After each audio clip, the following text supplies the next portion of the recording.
We spend an awful lot of time talking about your clubs, your bag, your shoes.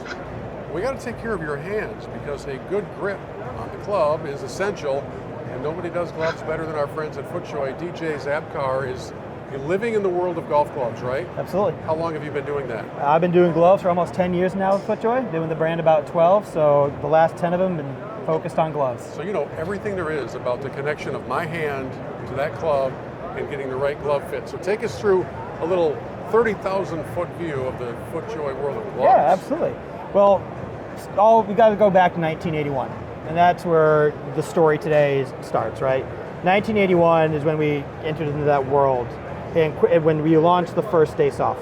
And by 1983, the Stace Off became the #1 glove on tour worldwide, #1 leather glove in golf. 2 titles and distinctions it's held to this day.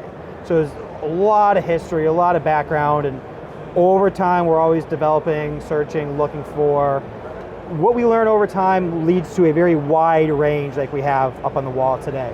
You know, largely, it's interesting, the world of golf apparel has gone through and continues to go through a whole lot of color changes and style changes, and you'll have floral one year and you'll have some golf gloves largely have remained good old white.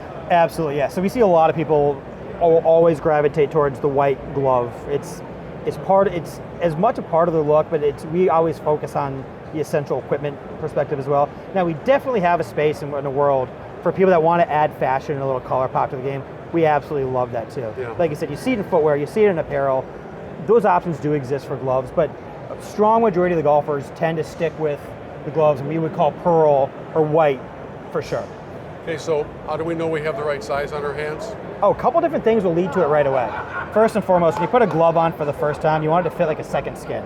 So I actually do have a glove here that does fit, that happens to be my size, and happy to show you here. What size do you wear? Extra large usually. Okay, this one probably won't fit you, but I'll take you through. So putting it on for the first time, there's a couple visual things we look for first, and then there's some physical, tangible things that we can show as well.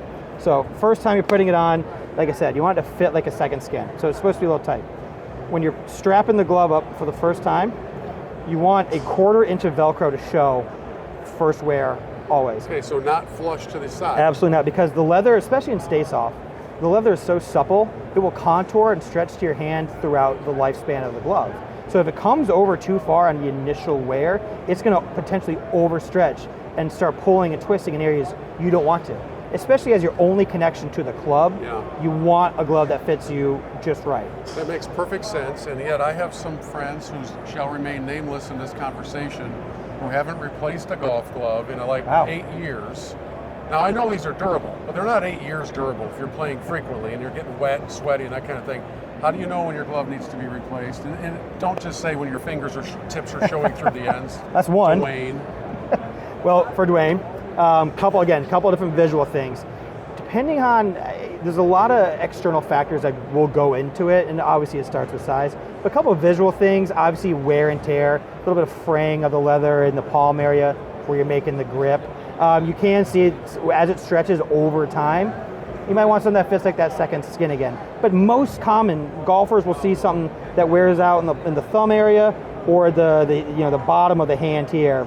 And one reason for early wear in those areas, hands can move in the swing a little bit. So when you're wearing a glove that fits you perfectly, it's going to cut down immensely on that situation, which will lead to premature wear and tear.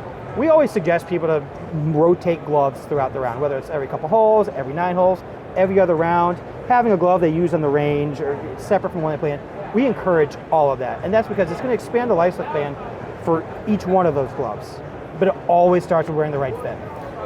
And if you're out there playing on a day where it's raining or you're super sweaty, you do make rain gloves, which are designed specifically for that purpose. You don't have to just torch through your normal Stace Off gloves, right? Yep. So now, DJ, do you just generally speaking, when you're off the clock, just wear gloves around to make sure that they feel good? Got to hold on to things in life.